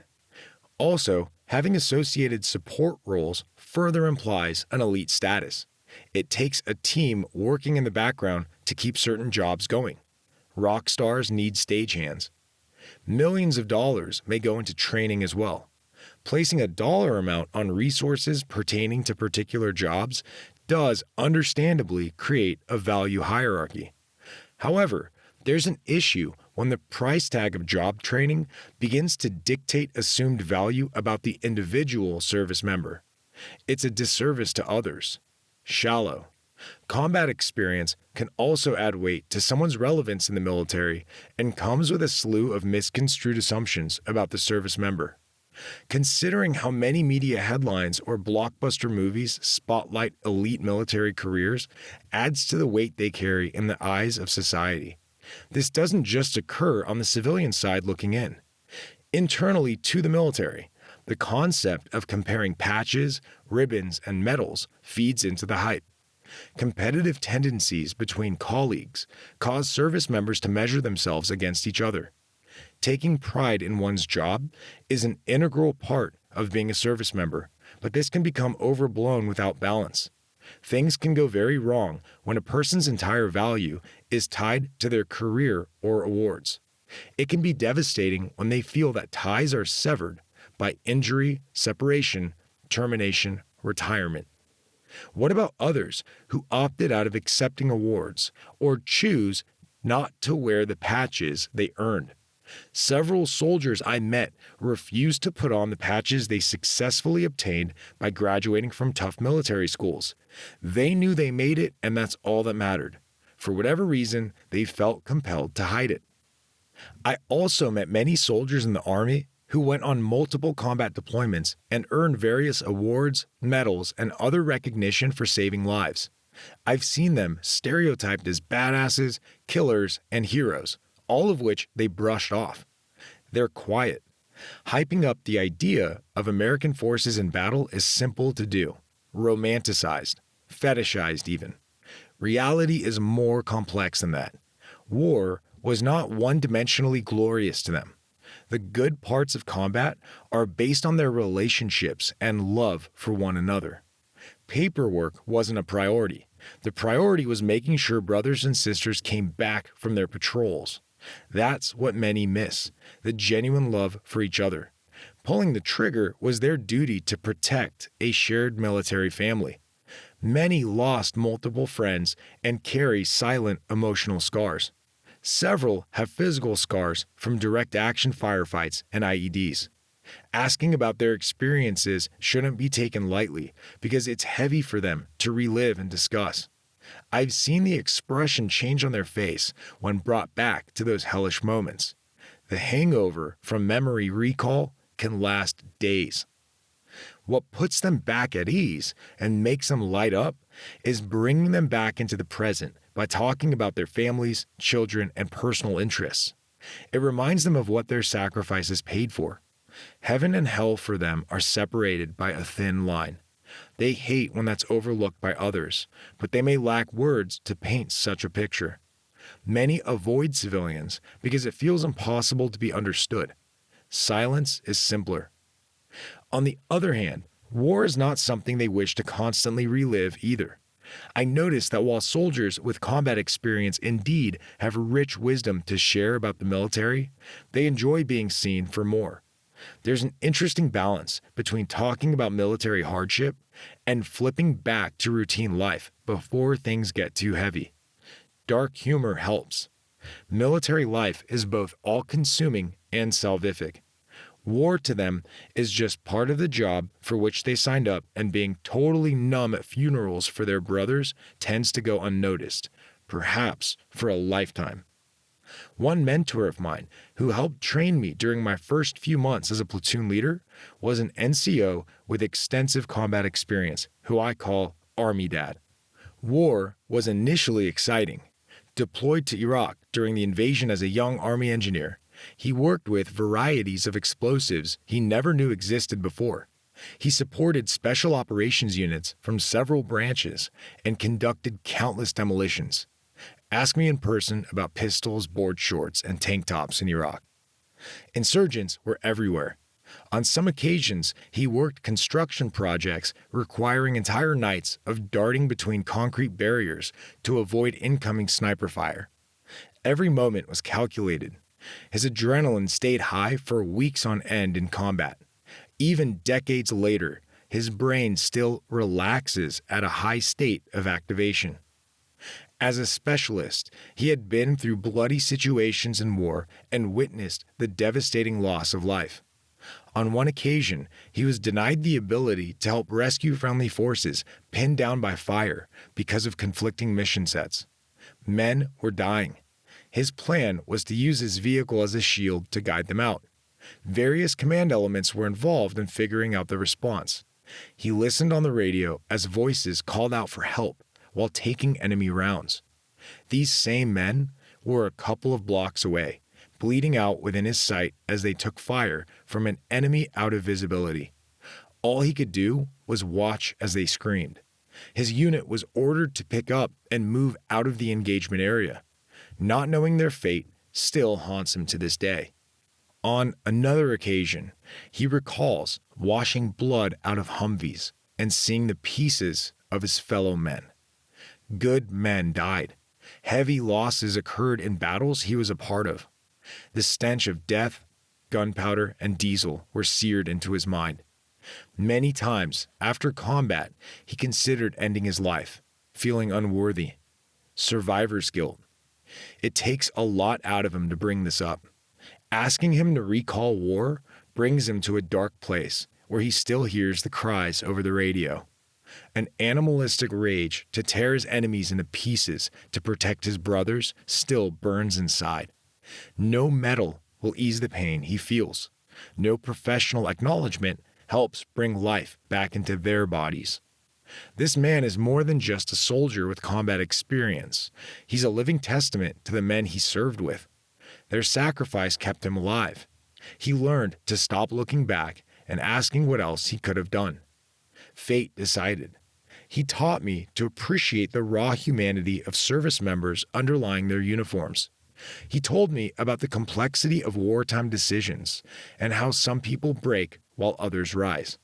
He emphasized the importance of never judging a man based on what he says. Instead, watch how he leads. He focuses on the heart of a leader and couldn't care less about awards, tabs, or aggrandizement. He certainly doesn't give a damn about anyone who arrogantly demands attention for having deployed. The hype of combat, as witnessed in war documentaries or films, can sometimes make war look too simplistic. The heaviness he feels in his chest when recalling the past isn't captured in those frames. While there is excitement and a sense of adventure in battling alongside brothers, there's also a tremendous weight locked into those memories. To see service members only as symbols of tactical power can mask the raw reality of the insanity they witnessed. Disturbing stories he shared are hard to repeat. His heart bleeds daily for these brothers as flashbacks race in his mind every night he puts his head down on the pillow to sleep. For others like him, thoughts before bed fire off like 50 cal rounds. Why am I still here?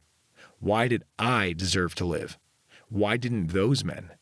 Who will avenge them? Why didn't I do more? Was it my fault? What's the point of going on like this? Decisions made by leaders during battle echo in their minds. This is the human experience of war that no hype of military symbolism can readily encompass. No job title reveals the weight they bear. Because of my Army dad, I try to remind myself to consider the depth of experience that uniforms don't capture.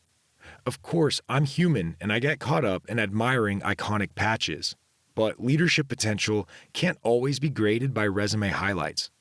When examining someone's military career, it's important to separate the service member from the job description or listed accomplishments. Their identity is not what they do for a living or what someone else measures. Their level of training or years of experience may say a lot about who they are as a person, but it's not a complete picture. This all ties into the stereotyping discussed at the beginning of this chapter. Stereotypes exist because they simplify the process of defining someone we don't yet know. Insiders and outsiders to an organization are both guilty of it. While it's understandable that civilians view the military in light of media portrayals, This quickly loses relevance when talking to the heroes themselves. They perform job tasks that most fail to understand, and they train hard to keep up with demands. At the same time, they carry the emotional weight of losses few can imagine. All this is done without visibly breaking. To evaluate them only by their titles and written accomplishments is to only consider small snippets and highlights, while ignoring the full burden they carry on their shoulders. It blows my mind that I've been given permission to say all this. These brothers in arms, who helped me navigate the military, deeply inspired me because of their refusal to accept even positive stereotypes. Many could easily feed off attention and inflate their egos, but they would rather stay true to themselves. Honor goes to the fallen. Rejecting hype is a great example of professional competency and healthy self-perception. The value of each service member rests not on a job title. Rather, it is tied to the primal human spirit of those still alive today, and those who gave all. Thanks, Todd. Army Dad, too. On a somber note, I checked in with my Army Dad a dozen or more times while writing this book to ensure he was truly okay with me sharing even a sliver of his story. There's so much more to his experiences than words on a page can capture. I'm floored by the intensity of what he witnessed in war. We teared up at some stories he shared and wanted to punch a wall at others. Solid leadership during combat is especially vital. Things get nightmarish without it. I'm grateful and humbled he allowed me to hear and share his story. I don't want to fumble this. I'll do my best to honor what you went through in that hellish time.